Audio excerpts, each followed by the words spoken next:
inshallah, to give more people a chance, we're going to do a little bit of the Q&A bi'idhnillah until people lose their patience, and then we'll start we'll start Salatul Isha. Just a reminder for everyone, if you have not given your Zakat al-Fitr, you can pay at any of the kiosks over here. You can just choose Zakat al-Fitr and make your payment. It is $13 from Al-Hijrah. The other reminder is that the Salatul Eid prayer, inshallah, will start from tomorrow. We ask Allah subhanahu wa ta'ala to accept from you and from us. Taqabbalallahu minna wa minkum. The prayers will start at 7 a.m. So there will be a prayer at 7 a.m., at 8, 9, 10, 11, and 12. So there will be a total of 6 prayers. I'm leading the 9 o'clock prayer if anybody is interested in attending that one. So the last question that we had left off with is understanding that Allah is the creator. Oh yes, we already did this one. Dhul-Qarnayn we did, Isa we did, the Shuhada we did. Yes, we did this one.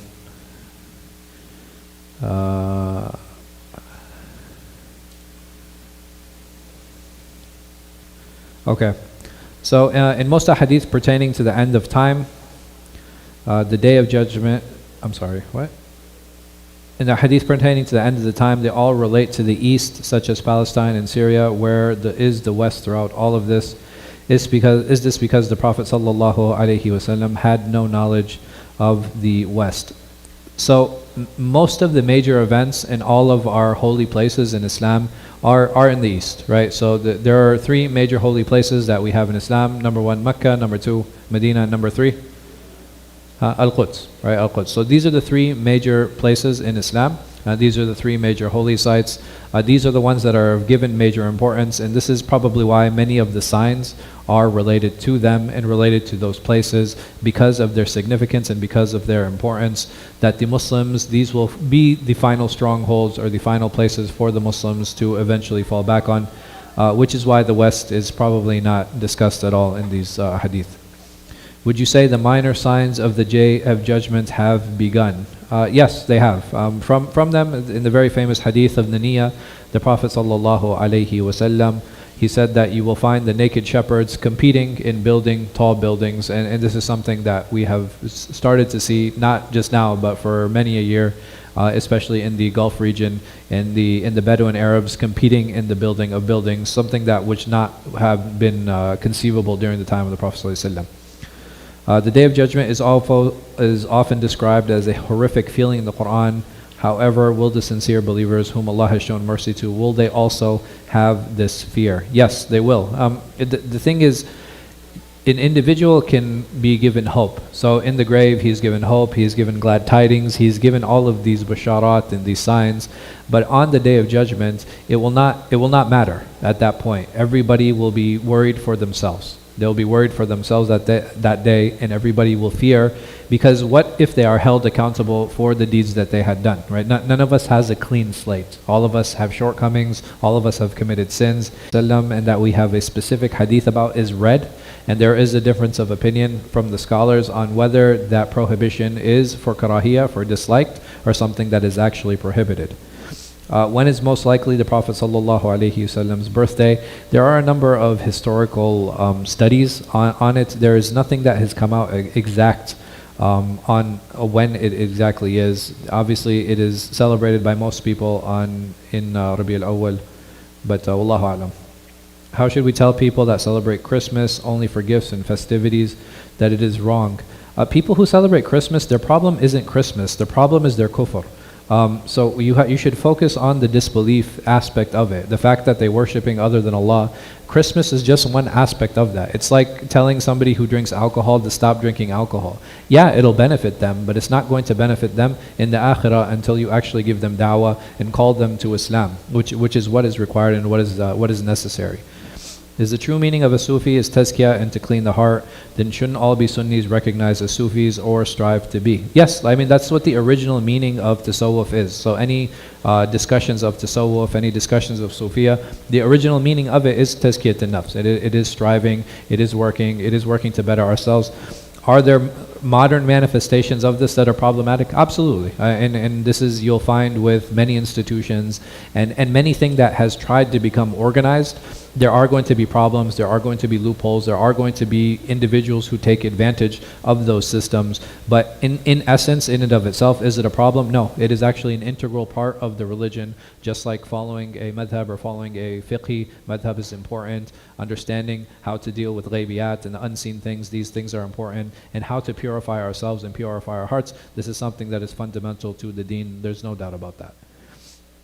How do you reconcile between going abroad to get a quality Islamic education but not wanting to leave your parents? It depends on how you define a quality education. The problem in most of the Eastern world is what has happened is that you do have some quality scholars that exist. There's no doubt about that.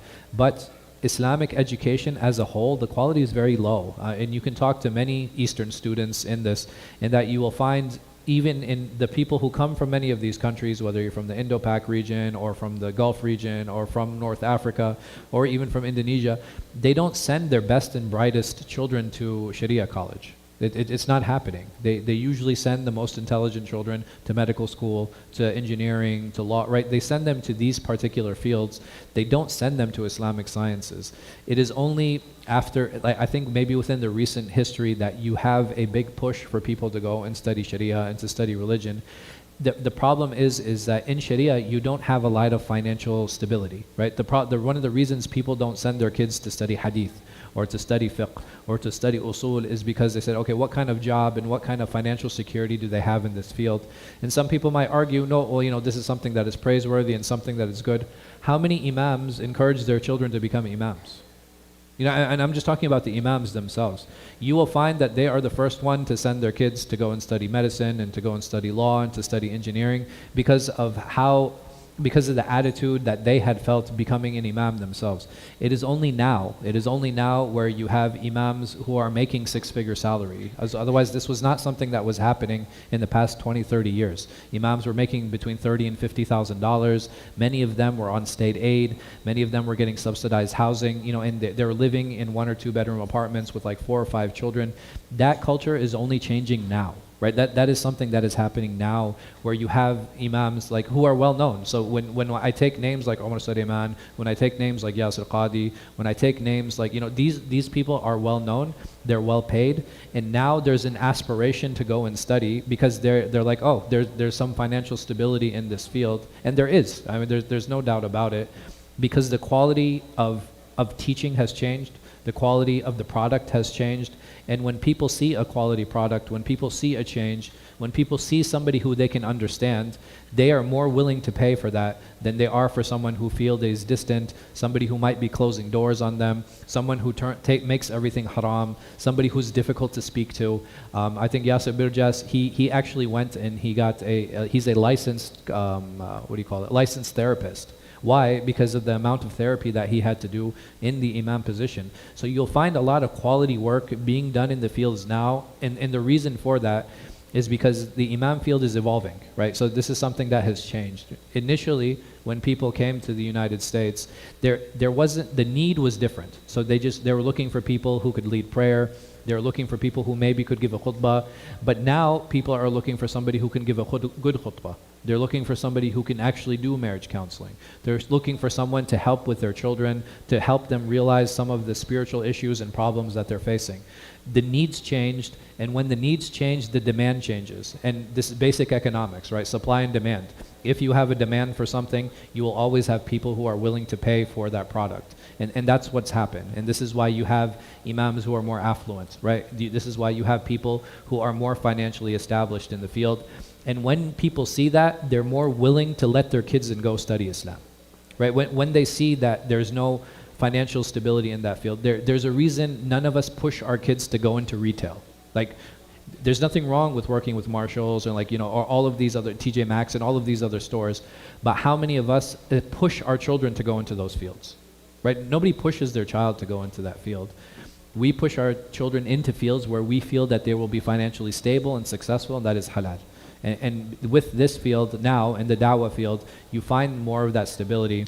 And when you find more of that stability, you have more people who are pushing for that. And I think that is one of the reasons that things are definitely changing. Um, how did the Jews break the? Oh, so just to answer your question, there are decent institutions here, even here in the U.S. I think Yasir Qadi, he just started an academy in Texas. There's a Boston Islamic Seminary. So there are institutions that are definitely popping up, and they're starting, and they're trying to kind of cater to the Muslim Imam crowd. So it's not necessary to go overseas to get a quality education. The benefit that I had in going and studying in Saudi was faragh, right? I was able to separate myself because I didn't have my family. I didn't have a huge support network. So the benefit I have is I don't have any social liabilities with anyone. I didn't have to go visit anyone on Eid. I didn't have to buy any gifts, what I mean? Like when I went for Ramadan or for the Eid or whatever the case might be, all I had to do was study. Right, that's it. There's nothing else that was calling to. So having that faragh was the main benefit for me, in addition to the barakah of the haram. There's no doubt about that. Like having the barakah of Mecca, having the barakah of Medina, like these two spaces were incredibly, in the environment was pushing for those things. Does it mean you can't find a parallel environment in other places? Yeah, of course. And the Islamic universities and Islamic educational institutes, they were set up all over the Islamic world, right? It wasn't limited to just Mecca and Medina. You have institutions all over the Islamic world that catered to people who were seeking knowledge, that created that environment where people could do that. And you have institutions who are trying to do that here in the U.S. As well. It's a little bit more challenging because of the costs that are associated with those institutions here. Many of the institutions, whether they be in Morocco or in Egypt or in Saudi or in the Indo-Pak continent, they already have huge awqaf and endowments, infrastructure, state support, so it's easier for those institutions to run. Over here, they don't have any of those things, right? They don't have the state support, they don't have the awqaf, they don't have the endowments, so it's more difficult to maintain and pay the teachers for those institutions. How did the Jews break the constitution of Medina? By killing. So Bani Qurayza, they were killed by the Jews. That was one of the greatest violations that they actually committed. And then they went into their fortresses in different places. So that's how they violated the constitution. They actually initiated war. Was Waraqa ibn Nawfal the first male Muslim, aka second Muslim after Khadija? So because he accepted the message of Muhammad sallallahu alaihi wasallam before he was obligated the message and obligated to give da'wah, we can't say that he was like a companion or the case. I mean, I guess you can say he was the first Muslim, huh? لو كنت حي, yeah. But he died before al-bi'tha. So that's why some of the problem is. Was he a Muslim? No doubt. That's not something that I do doubt. Can we say he was the first, Muslim with like a capital M Muslim because the Prophet ﷺ came with the message? Wallahu alam, and may Allah subhanahu wa ta'ala accept from him. Why was visiting the graves haram until the Prophet sallallahu alaihi wasallam asked permission to visit Amna? Wallahu alam. I don't know. Maybe it was the situation in the graves. Maybe it was the customs that was associated with going to the graves. But the specific reason, I don't know. How can we explain maqamat? So maqamat are the tunes of when we sing. So the singing tones and the singing tunes and the octaves, when we speak or when we sing, there are a number of qurra or a number of reciters who will use those tones and those tunes to help with their recitation. I know that there are some people that say that it is haram, but these tunes are things that we naturally produce. So if somebody hones in on those tones or they hone in on those octaves, it's actually a way to help practice the larynx and the larynx and like some of the pronunciation. Not the pronunciation, that's not a good way of putting it, but it helps the wind and it helps the exit of certain sounds. So is there a problem with that? No, because the Prophet sallallahu alaihi wasallam, he said, "Man lam yataghanna al-Quran falaysa minna." Yani whoever does not I don't want to sing is not a good translation, but whoever does not beautify his recitation of the Quran, he is not from us. So there is a clear indication here that he sallallahu alaihi wasallam pushed to beautify the recitation of the Quran so that we can make our recitations better. And if this is a skill that helps with that, if this helps practice and deal with some of the vocal cords in order to make the voice better and to make the voice more beautiful, then this is something that is fine. Is the Sheikh of Azhar equivalent to the Pope of the Muslim world? No, absolutely not. So Islam is unique in the sense that it doesn't have a hierarchy, right? There's no hierarchy in Islam where you have the person, the Muslim, and then you have like the mid-level imam, and then the high-level imam, and then like A'immatul Muslimin. Like we don't have any hierarchy like that. Even the Muslims today, they differ on who their marja is. Some people are still attached to their institutions in Morocco. Some people are still attached to the institutions in Azhar. Some people are attached to some of their institutions in Sudan. Some people are attached to their institutions in the Khalij and the Gulf countries. The Indo-Pak continent has its own institutions. The Indonesian and Malaysian communities, they have their own institutions. Why? Because there's no centralized Islamic religious governance. Like that doesn't exist. There's no one body, right? Even now in the modern age, you have different fiqh councils. So you have a European fiqh council, you have an American fiqh council. All of these different fiqh councils are representative of the different spaces that they're in, and they have discussions on how to deal with particular issues. But even those fiqh councils, do I have to listen to the American fiqh council? Am I obligated? No, it's not a legislative body, right? They can't force me to do anything. They can suggest certain things, they can give fatwa, they can indicate all of these things, but they are not in and of themselves a specific legislative body. So we don't have that centralized Islamic religious governance like the Catholics do. It's actually very much decentralized, and this is very empowering for a lot of Muslims in different localities. What is the method of holding up the finger into Shahood in each madhab? Ooh. All right, so I can give you the Hanbali and the Hanafi position. So the Hanafi position is probably the easiest. They raise their finger at the tashahhud. Ashhadu an la ilaha illallah wa ashhadu anna Muhammadan Rasulullah. The Hanbalis have probably the most challenging one. Basically, every time Allah is mentioned, you move your finger, right? So it's not like particularly the easiest. And then you have a between them, like with the Shafis and the Malikis, I'm not 100% sure, but I believe they keep the finger straight. But I know that these are the range of positions concerning on how to deal with the finger in tashahhud. Should I be eating halal meat only? Yes, absolutely. I understand that there are different opinions about eating halal meat. No, I don't think there's a difference of opinion on this. If you're talking about dhabiha or not, you can go back to our Jummah Q&A, and I have it's a very specific question. Do I have to eat dhabiha meat? If we join the prayer late and have to make up the rest, do we get up after the second tasneem has been completely pronounced, or when it just starts to get pronounced? After it's completely pronounced, there is a difference of opinion, the majority of scholars, on how to deal with making up the prayer. So if it's a 4-unit prayer like Salatul Isha, and if I join in the third rak'ah, so if he's standing in the third rak'ah, I coming late, this would be rak'ah number 1 for me, right? So for the Imam, it's rak'ah number 3. For me, it's rak'ah number 1. So basically, it would go 1, 2. The Imam would do tasneem, Assalamu alaikum wa rahmatullah, Assalamu alaikum wa rahmatullah. I would stand up without doing tasneem, and I would do 2 more rak'ah, and that would be rak'ah number 3 and rak'ah number 4.